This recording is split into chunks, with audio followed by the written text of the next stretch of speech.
Mum went into Mount Edgcumbe some months before she died.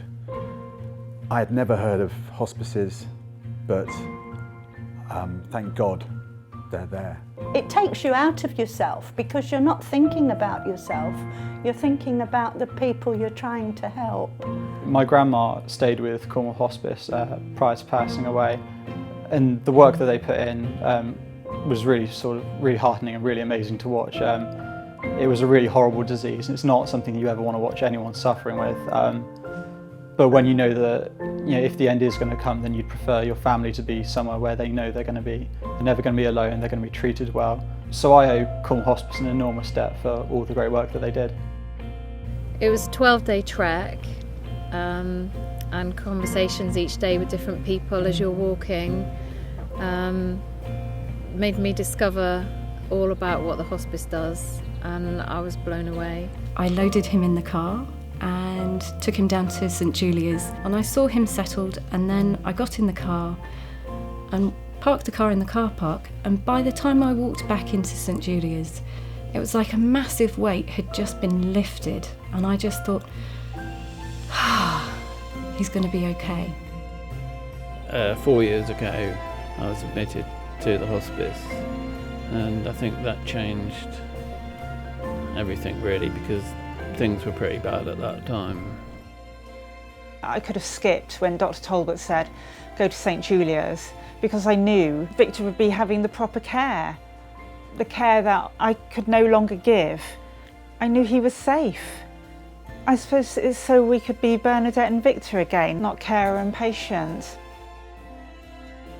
We were lucky, we all stayed with Dad until the end, and I think that's helped us. The nurses would come in, and whatever they were going to do to him, they talked to him, they said, good morning, David. I shall never forget that kindness, because it helped us such a lot, didn't it? It did. Helped us such a lot.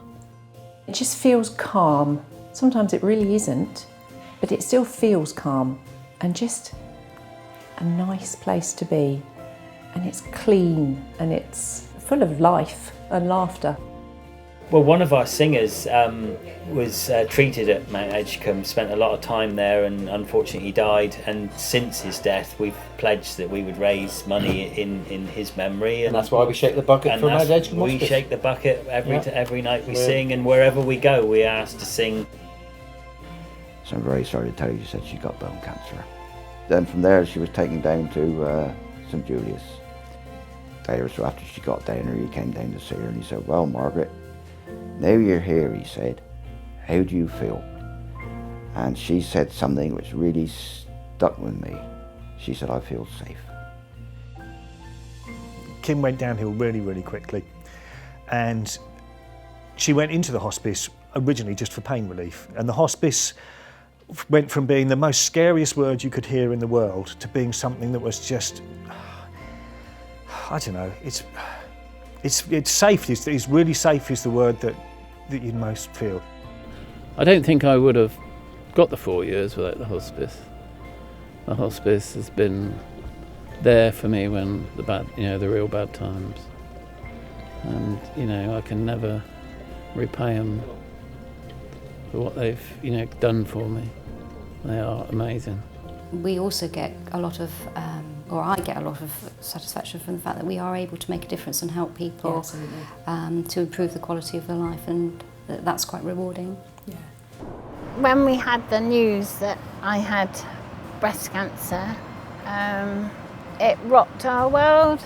It was suggested that I went down to St Julia's in Hale, the hospice. I was terrified, absolutely terrified. And then I think they offered us lunch, didn't they?